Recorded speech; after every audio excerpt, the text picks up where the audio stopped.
Another typical day, guys, in firewood delivery.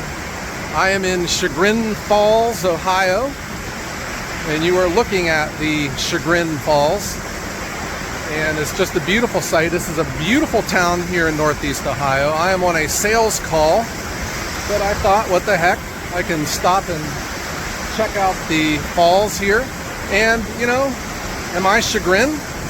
Quite the opposite. I am not chagrined. I am kind of excited with this sales opportunity. I'm not going to do anything on a video about this yet, just trying to develop a relationship before we get to that part, but I thought I could at least show you what's going on. We had a break in the weather. It's really nice out here. And I have something else that's going on. So I just thought I would show you a little bit of this, give you guys a different view. I know a lot of you international followers of Ohio Woodburner love this kind of stuff. If you look up Chagrin Falls on your map, I think this town is worth a visit. It's a beautiful place. All right, guys, so I'm going to load up my truck, and then I'm going to show you what else I got going on. Here we go. Oh, we'll cross the street here. There's my truck up there. It's just a charming town, the Chagrin Valley. It seems that here in Ohio, all the towns are in valleys. And where we're from is the Mahoning Valley.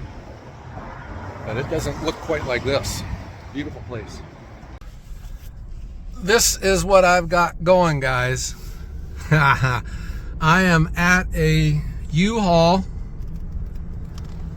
because I am looking at buying a box truck. And did you know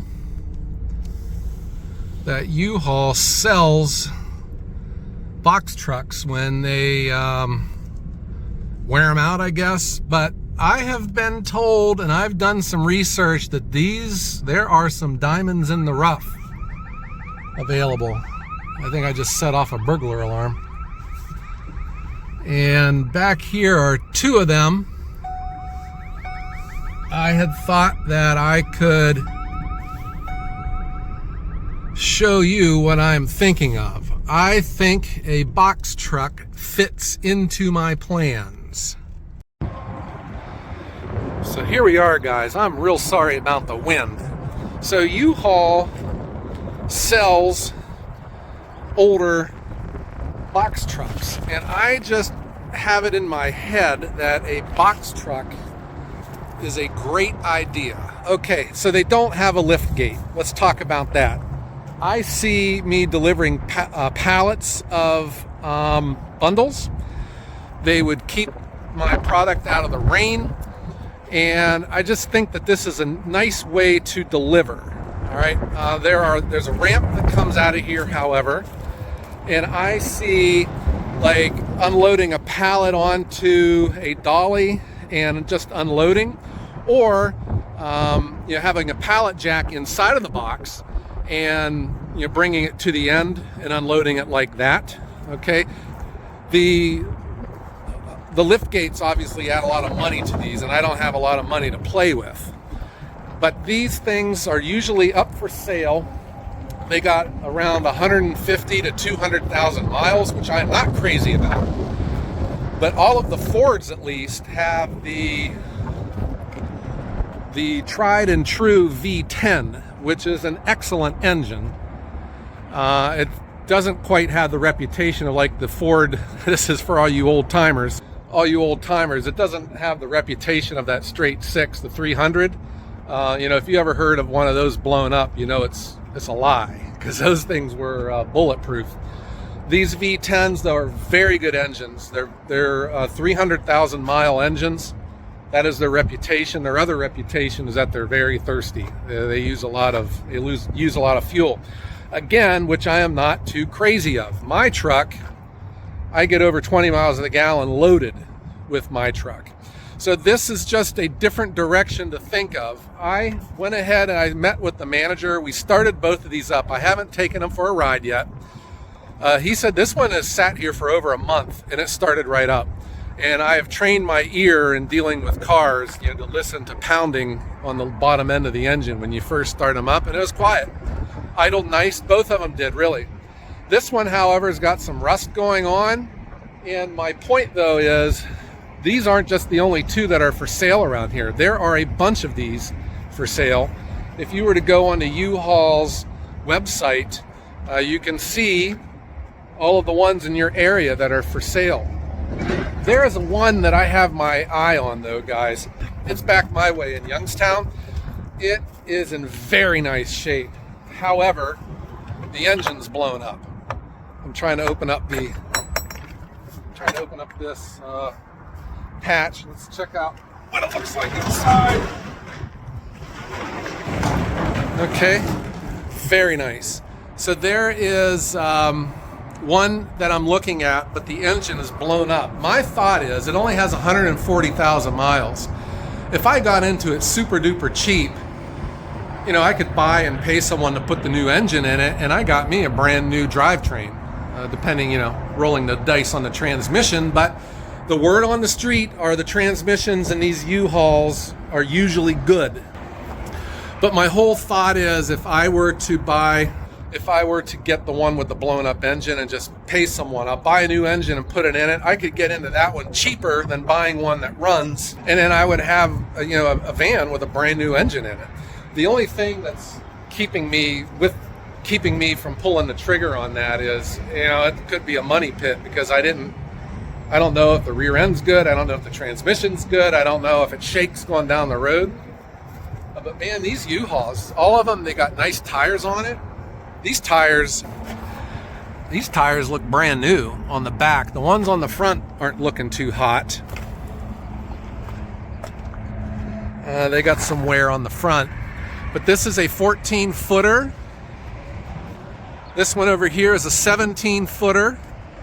This is a 2007, and this is a 2009. And man, wouldn't it be cool? Ohio wood burner on the side of these. The other thing that I am considering, guys, would be putting an office maybe in the back of one of these. And this could be my office at the woodyard. There's a lot of YouTube videos of people that put just really nice campers on in the boxes of these. And that could certainly be a possibility. This one's got some rust on the rockers.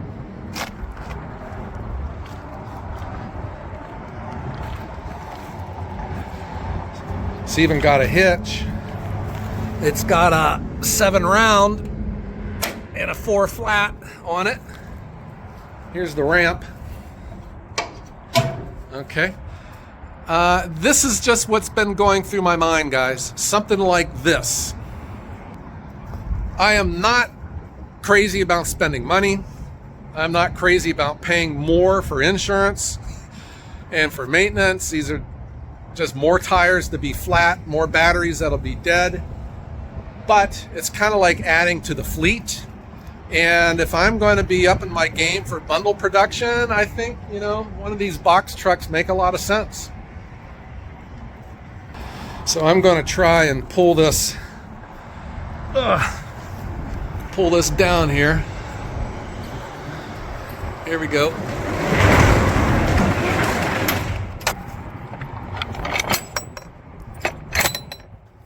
Here we go. The manager also said both of these have been sitting out here for about a month and there's no puddles of nothing under them. That's a promising sight.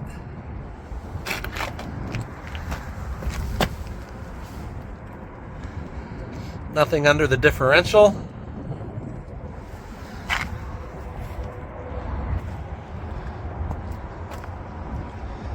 I think any used U-Haul is going to have some scratches on it and some bangs. For me, I'm not totally hung up on the cosmetics. Yes, I want it to look nice, but I'm more worried about the powertrain.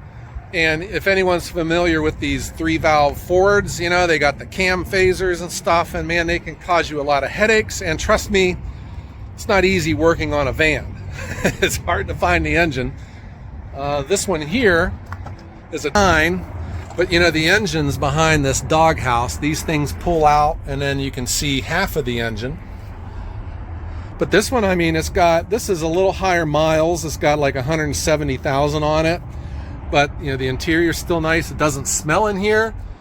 And when I started it up, it started right up. No pounding, no ticking. It just sounded nice. One of the unknowns to this is, you know, the GVWR on these is over 10,000. So these are probably DOT inspection trucks. And then that adds another level of complexity to my operation. Obviously, that was one of the reasons why I drive half-ton trucks, is so I don't have to deal with that. But I like to play by the rules, and, you know, putting non-commercial tags on a vehicle, you know, I guess every state's different, but if you get caught doing that in Ohio, it's a pretty hefty fine, running a business with a non-commercial plate. But then if you have a commercial plate on it, the GVWR is above the limits for DOT. So you'd have to have a DOT number put on it and do the yearly inspection.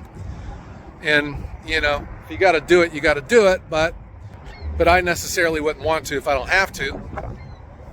And as with most things, guys, the bigger ones cost less than the smaller ones. So they have 10 footers, which is like the box is right in line with the cab. It's much smaller, a smaller box, and the GVWR is lower, so you wouldn't need that inspection.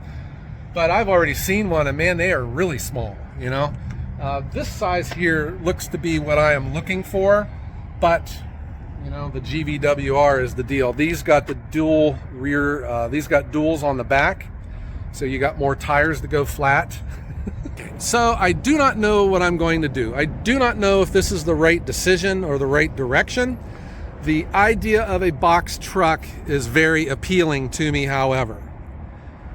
And I obviously would still use my half-ton trucks to do bulk deliveries. They're just tried and true. I had always said, you know, whenever I was considering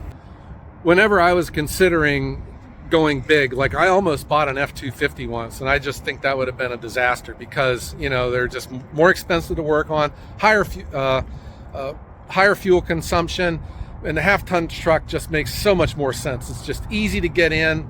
It gets really good gas mileage. The parts and everything are much cheaper to deal with.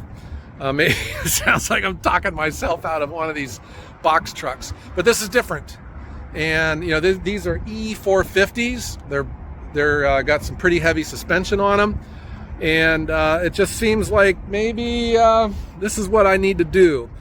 I don't think either one of these trucks is the perfect one for me, because I know of a nicer one that I'm looking at right now. This one's actually really nice, but the other one doesn't have the rust on it. It's almost looks brand new underneath when I was laying underneath it. Okay, guys, what does this have to do about Firewood? You know, I started my day with a sales call, and then I showed you the Chagrin Falls, and now I'm here in Cleveland. I'm looking at possibly buying a box truck. You know, the other benefit to the U-Hauls, so, you know, they have a reputation, and it's a good reputation. They maintain their vehicles. The tires, the brakes, they do not mess around with their fleet. They maintain it, and they take care of their stuff. Oil changes, brakes, all the fluids. So that is at least going for them. You can assume, you know, they could have gotten beaten up, and I don't know if they would be selling them if they were just pristine. I don't know if they hit a certain age limit, you know, and then they retire them. But the one thing that you hear, if you do your research on these U-Hauls, that is the consensus, is that they are well-maintained vehicles. I think from there you just got to find the right one with the right mileage, the right circumstances, and the right price, which is my next step once I figure out which one of these I want. Okay, guys, let me know what you think. If anyone has experience buying used U-Hauls, if you have any experience with box trucks or the E450s or the V10s, I want to hear it. All right, guys, I hope everyone has a great day.